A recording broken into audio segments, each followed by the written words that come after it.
Donc, la première chose que j'aurais dû savoir, c'est que lancer plusieurs business, ce n'est pas une bonne chose quand on n'est pas suffisamment préparé. Pour lancer plusieurs business, il faut être suffisamment préparé. Je ne parle pas d'un business qui nécessite déjà une préparation en soi. Il faut être extrêmement préparé. Au-delà de la préparation, il faut être rigoureusement discipliné. Ça demande une discipline qui parfois peut devenir même machiavélique.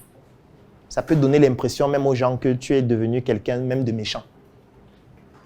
Parce que la moindre erreur peut tout gâcher.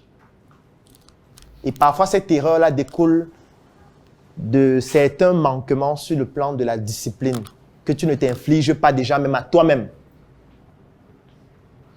Si quelqu'un n'est pas organisé, ne lancez pas plusieurs business. Si vous n'êtes pas discipliné, ne lancez pas plusieurs business. Si vous n'avez pas une vision claire de ce que vous voulez faire, ne lancez pas plusieurs business. Parce qu'une autre chose que je ne comprenais pas, c'est que quand tu lances plusieurs business, il doit y avoir un fil conducteur de tous les business. Les business doivent être liés. Ça ne doit pas être détaché. Donc, tu ne dois pas créer un business qui fait, par exemple, dans la restauration. Après, tu vas créer un autre business qui fait dans le développement personnel, qui nécessite que tu crées des contenus en ligne chaque jour, sans qu'il y ait une liaison entre les deux. Il faut absolument qu'il y ait une liaison. S'il n'y a pas de liaison, non seulement ça va te prendre encore plus d'énergie, mais surtout la probabilité que ça ne fonctionne pas est extrêmement importante. Et comme c'est une personne morale dans laquelle, dans les deux entreprises, il y a une variable qui est la même, c'est-à-dire toi, la probabilité donc que ça ait une influence sur les deux devient extrêmement importante. Parce que quand tu lances deux business, si dans un, tu as un échec cuisant, ça peut influencer le deuxième directement. Parce que c'est toujours toi qui mènes le deuxième en fait. Les passifs du premier peuvent influencer sur les actifs du deuxième et faire en sorte que les deux ne fonctionnent plus. Donc, je ne recommande à personne de lancer plusieurs business s'il n'est pas discipliné, organisé et enfin, s'il ne maîtrise pas ses émotions. Alors, les émotions, c'est certainement la chose la plus compliquée à gérer. Parce que vous avez d'abord vos émotions à gérer et vous avez les émotions de toutes les personnes avec qui vous collaborez à gérer. Moi, je vais poser une première question. C'est mieux de collaborer avec les hommes ou les femmes? Pourquoi vous dites spontanément les hommes?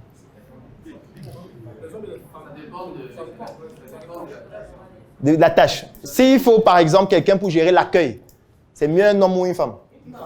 Pourquoi?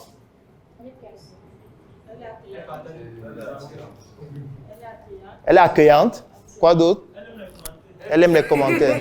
Elle est plus sensible. Ça veut dire qu'elle est aussi plus facile à draguer. Elle parle beaucoup. Est-ce que c'est une bonne chose ou une mauvaise chose? Le fait qu'elle parle beaucoup. Oui. Je dirais la femme parce que la femme est plus maternelle. Elle est plus maternelle. Est-ce que toutes les femmes sont maternelles? Généralement. Maternelle veut dire qu'il y a maternité. Est-ce que toutes les femmes sont passées par cette étape de la vie pour pouvoir savoir ce que c'est que d'être maternelle? C'est vrai qu'on peut aussi l'être sans, mais ça demande quand même une certaine expérience. Vous voyez que ce n'est pas évident de savoir si c'est un homme ou c'est une femme à choisir. Il y a des entreprises où l'idéal, ce serait d'avoir un homme à l'accueil. Il y a des entreprises où à l'accueil, l'idéal serait d'avoir une femme d'un certain âge. Il y a des entreprises où à l'accueil, il faudrait avoir un homme qui est marié. Il y a des entreprises dans lesquelles c'est mieux qu'à l'accueil, il n'y ait personne à l'accueil. Oui, qu'il n'y ait personne à l'accueil, que ce soit un algorithme ou un ordinateur qui permet de filtrer les gens tout simplement. Maintenant, la question qu'il faut se poser, c'est comment est-ce qu'on fait le choix? Comment on fait le choix? Qu'est-ce qui te dit que ton assistante actuelle n'est pas en train de travailler avec l'un de tes concurrents? Qu'est-ce qui te dit ça? Qu'est-ce qui te dit que ton assistant n'est pas en train de prendre toutes les informations de ton entreprise et chaque soir, elle fait le rapport à quelqu'un qui fait la même activité que toi? Parce que chaque soir, ils vibrent ensemble la nuit. Rien ne te dit ça. Est-ce que vibrer avec elle, c'est vraiment difficile? Surtout qu'elle touche 35 000 par mois. Et tu te dis qu'elle est bien payée. Tu es même fier de passer dans les médias. Moi, j'ai 50 employés. Je suis quelqu'un qui paye au moins le SMIC. Je ne m'amuse pas avec ma ressource humaine. Et personne n'a des retards de salaire chez moi. Mais sauf que c'est 35 000, mon frère. Et nous sommes à Yaoundé. Il y a combien de chambres qui coûtent 35 000 le mois? Bon, quand il a 35 000, c'est pour habiter où? Dans quel quartier? Quand quelqu'un touche 35 000 par mois ici à Yaoundé, il doit vivre dans quel quartier? Bonas. Est-ce que vous avez déjà vu le reportage sur Bonas qui est passé sur Vision 4? Moi, il vous recommande. C'est un reportage que j'ai arrêté dans ma machine. J'avais peur qu'on supprime ça en ligne. Donc, dès que j'ai vu ça, j'ai téléchargé, j'ai gardé ça, j'ai mis dans le cloud aussi pour suivre ça régulièrement. Parce que c'est unique au monde. Vous imaginez si votre assistant de direction vit à Bonas, les influences que cela entraîne? Parce qu'elle vit à Bonas, ça veut dire qu'elle aura régulièrement les problèmes pour manger. Elle aura régulièrement les problèmes pour venir au travail à l'heure. Elle aura régulièrement les problèmes d'insécurité. Elle aura régulièrement. Et vous pensez que ça n'a pas d'influence sur l'entreprise? C'est une influence directe. Sauf que dans votre entreprise, vous lui imposez de venir toujours bien habillé. Madame, je ne veux plus ce genre de tenue ici. Je veux que tu aies des tailleurs. Regarde la photo aussi. Désormais, tu dois être en tailleur. Mais la question que tu dois te poser, c'est est-ce que ce que tu lui donnes permet d'avoir le tailleur? Si elle vient même en tailleur chaque jour avec le salaire que tu payes là, tu dois savoir qu'elle a créé son entreprise dans ton entreprise depuis peut-être 1 an. Ce n'est pas pour rien qu'il y a certaines entreprises ici au Cameroun que voilà, obligatoirement, je ne peux pas citer, qui enquêtent sur leur personnel de manière quotidienne. Oui. Il y a des entreprises ici au Cameroun où chaque fois que vous rentrez, il y a quelqu'un qui vous suit. Il y a des entreprises ici au Cameroun où, quand vous finissez le travail, vous rentrez à la maison là, vous n'êtes plus au travail, il y a quelqu'un qui vous contrôle à la maison.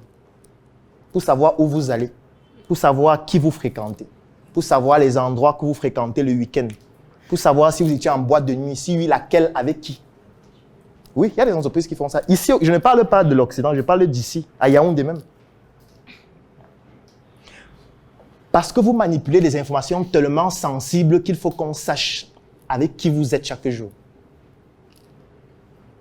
Une entreprise peut disparaître à cause d'une information sensible. Une seule. Une seule information.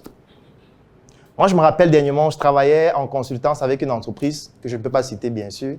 Et le problème qui s'est posé dans cette entreprise, c'est que le promoteur de l'entreprise, c'est pour ça qu'on dit que l'entreprise est une personne morale. Le promoteur, qui est une personne, recrutait une ménagère chez lui. Et pour recruter la ménagère, il a donc contacté sa femme et il a dit à sa femme, recrute une ménagère.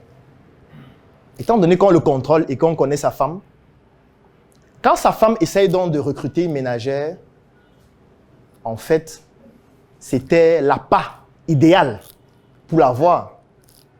Ce qui fait donc que ceux qui étaient en train de l'exploiter ou alors d'essayer de le neutraliser depuis longtemps, mettent des personnes qui se proposent pour devenir ménagères.